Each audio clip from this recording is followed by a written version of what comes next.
So that sub went down.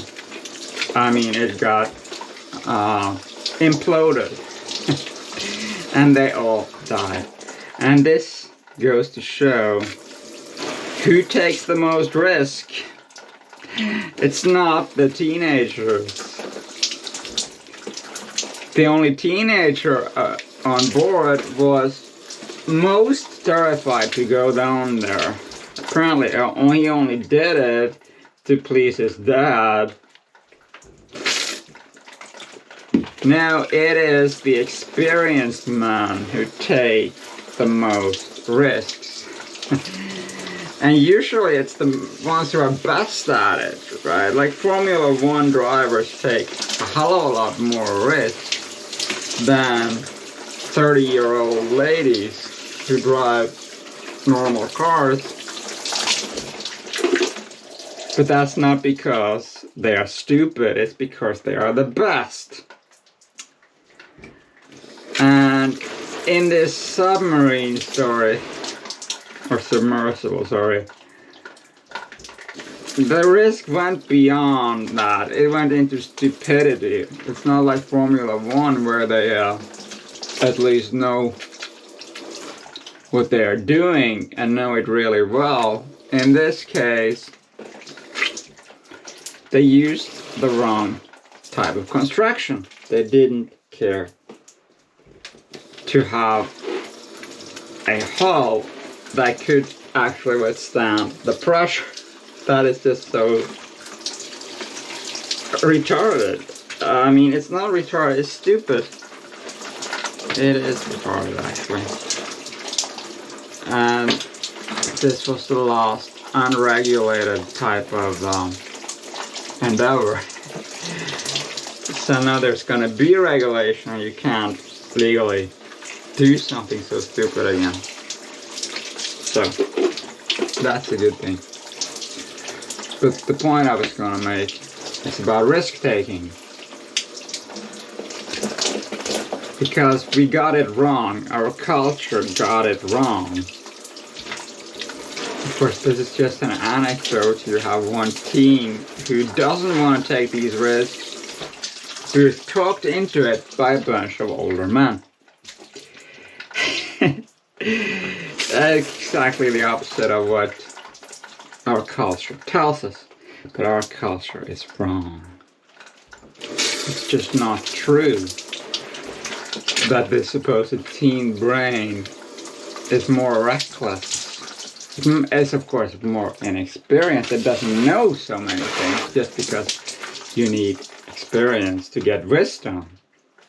But it makes up for it by being more careful. Yeah, it makes up for less knowledge and skills by being more careful. And it does that despite this cultural belief saying they don't have the frontal cortex to judge risks properly. That is a lie. Because if you're gonna compare it to a control group that supposedly has the maturity to evaluate risk, and you find that the teens are actually more risk averse, then that whole theory just falls apart. You can't just look at a brain scan and say, you're not fully developed, therefore you're stupid, but oh, well, by the way, the behavioral observations don't match that, but we're gonna go with the brain scan. No, it doesn't work that way. You have to go with the behavior, or else you're not being honest. You're not being intellectually honest. You're just taking this one tool that you have and you are constructing a witchcraft based on that.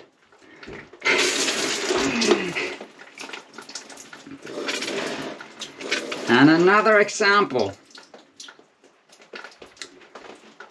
is condom use. Who uses the most condoms? It's the teens!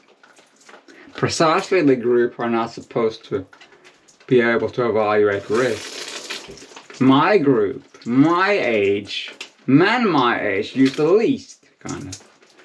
Because we want to take the risk. We evaluate that the risk is worth it. Now, since we evaluate that more risk is worth it than these supposed immature people, then who is most mature? Who is? I would say me, yes, I would. But you can't impose values and say they're not supposed to evaluate the risks the way they do when they're young. When they're more risk averse when they're young, which is what we actually see, I give them the benefit of having less experience and knowledge, which leads to less wisdom. But that's all it is. It's not because they have a retardation, an invisible handicap inside their brain that can't process information, which is what this culture tells us.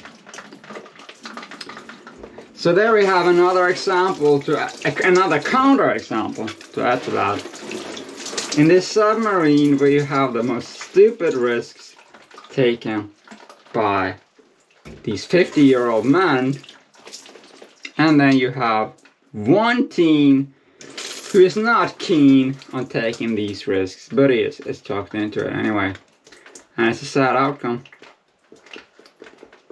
But it's a good lesson to have, both for the risk-taking myth and the need to regulate these underwater expeditions now.